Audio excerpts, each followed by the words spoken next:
نبینا علیہ الصلوۃ والسلام سے لے کر حضرت سیدنا عیسیٰ نبینا علیہ الصلوۃ والسلام تک، یہاں تک کہ میرے اور آپ کے آقا احمد مجتبی محمد مصطفیٰ صلی اللہ تعالی علیہ وآلہ وسلم کی تشریف آوری تک اس پورے زمانے کو آپ نگاہوں کے سامنے رکھیے۔ انبیاء علیہ السلام اسی مقصد کو لے کے دنیا میں آتے رہے کہ اللہ کے بندے کو اللہ کے بارگاہ میں جھکنے کا طریقہ و سلیقہ بتایا جائے۔ جب جیسی ضرورت پڑتی گئی انبیاء علیہ السلام دنیا میں تشریف لاتے رہے، اللہ کی دی ہوئی طاقت کو لے کے آتے رہے اور دنیا کے سامنے دین کا صحیح چہرہ پیش کرتے رہے۔ آئیے میں آپ کو تمام انبیاء علیہ السلام میں سے ایک دو کے زمانے کو آپ کے سامنے رکھوں اور پھر میں اپنی گفتگو کو آگے بڑھاتا ہوا چلتا چلوں۔ میرے پیارے بزرگوں اور دوستو، حضرت سیدنا موسیٰ علیہ نبینا علیہ السلام کا دور آپ نگاہوں کے سامنے رکھیں۔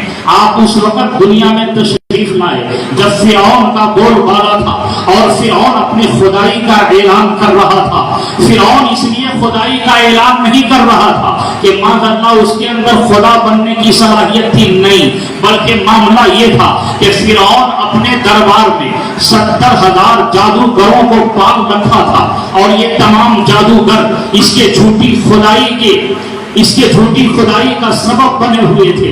جب کوئی آتا فرعون کے سامنے کوئی سوال کرنے تو یہ جادوگر اپنی جادوئی طاقت کی بنیاد پر ان سائلوں کے زبان پہ بند لگا دیا کرتے تھے اور فرعون اپنی خدائی دعوے میں کامیاب ہو رہا تھا۔ میرے پیارے، ایسے ماحول میں اللہ تبارک و تعالیٰ نے ان جادوگروں کی کمر توڑنے کے لیے اور جادوگروں کی طاقت میں آخری کیل ٹھوکنے کے لیے اللہ تبارک و تعالیٰ نے حضرت موسیٰ علیہ نبینا علیہ السلام کو ید بیضا کا اعجاز دے کر کے دنیا میں بھیجتا ہے۔ جناب موسیٰ علیہ نبینا علیہ السلام کی تشریف آوری ہوتی ہے۔ آپ نے فرعون کے خلاف آواز اٹھائی۔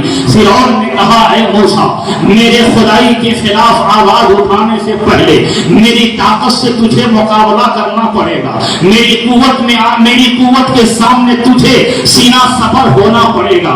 چنانچہ اللہ کے نبی حضرت سیدنا موسیٰ علیہ نبینا علیہ السلام فرعون کی آنکھوں میں آنکھیں ڈال کر آپ نے جب اعلان فرمایا تو فرعون اپنے ساتھ 70,000 جادوگروں کو حضرت موسیٰ علیہ السلام کے مقابلے میں لا کر کے کھڑا کر دیا۔ قرآن مقدس میں یہ واقعہ موجود ہے۔ فرعون